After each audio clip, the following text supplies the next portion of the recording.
Hi guys, Kirk and Jay here with Kirk Giordano Plastering. Today, what I'm going to show you guys is a color coat on a color coat wall. And actually what we're doing is not going to be successful.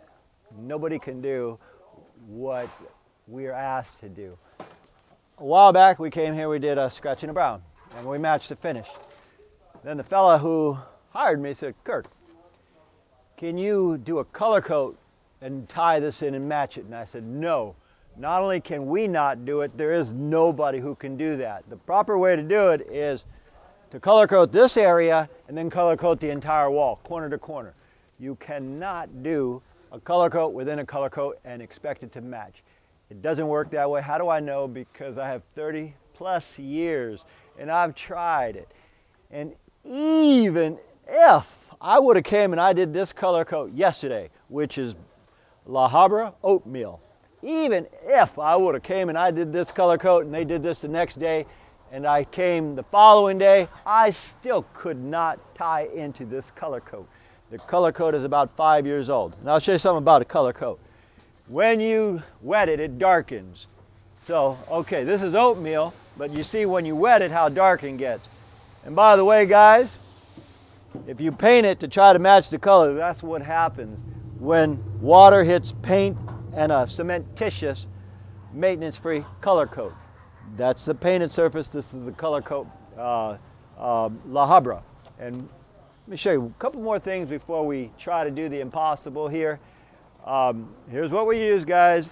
We mixed up La Habra, and the contractor provided us with the color.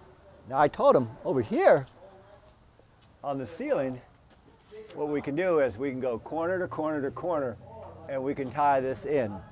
The last thing I want to show you is, he says, well, gee, Kirk, it doesn't have to be perfect. And I said, well, good thing, because we can't do it perfect, nor can anybody else. If it could be done, I'd be able to do it. He says, well, what about this patch here? It looks like crap. Can you see that wall right there where it was a pretty bad patch, right? Dead center. And I said, that patch was done, and this one on the bottom, the same day they did the color coat. They had scaffold here, and they had different guys on the same day. And that sometimes happens when you're not sure what the heck you're doing. But what we're trying to do, I told him, here's what we'll have to do. We'll feather it in, we'll tie it in, then we'll come back another day to do the whole wall, because that's the way to do it. And he says, well, give it your best shot. I tell him, it doesn't matter. My best shot will be close, but my tie-in, when I go to float it into the existing, will show no matter what. So we're gonna show you guys how we spread this out, and then the next day we're gonna come back, or a week later, and show you what the results were from our achievement. And by the way, guys, the contractor said, Kirk, what do I need to do? And I said, paint the wall with weldcrete and dilute it. That's the most blue I ever seen. What happens is it spider checks when you go over it too concentrated. That's for concrete over concrete. For stucco over a painted finish, you don't go that deep or rich, otherwise it spider cracks. And to make it even more complicated, we're trying not to get a ghosting effect. That was porous. This was porous over a painted surface. So I had them seal it, but this guy's got a little gung-ho. They sealed it 10 times darker than it needs to be. So anyway, what we're gonna do is we're gonna wet the tie-in, because here's our joint. Our new joint of the existing mud has got to float into the existing color, and it has to be wet as is. Tomorrow when we come to show you the results, you're going to see the color coat difference. They're going to be 3 to 5 shades different from this texture here, because what we're trying to do cannot be done. But this is part of a more complex system when you do the whole wall. Anyway, I'm going to go ahead and hit that top piece, and then we'll show you what we're doing up there.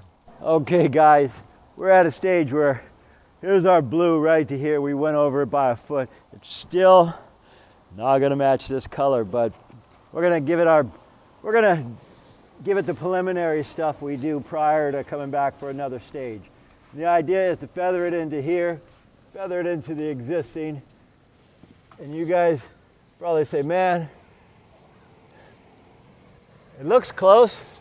It is close, but it's simply going to be so far away from actual color that the homeowners are not going to accept it. But again, they know what to expect as far as this is the beginning stages of redoing the whole front. Can you just redo the whole front over this on a small wall? You can. And the contractor says, hey, Kirk, you know, I redid a wall like that once. You can go ahead and spread that out, Adolfo.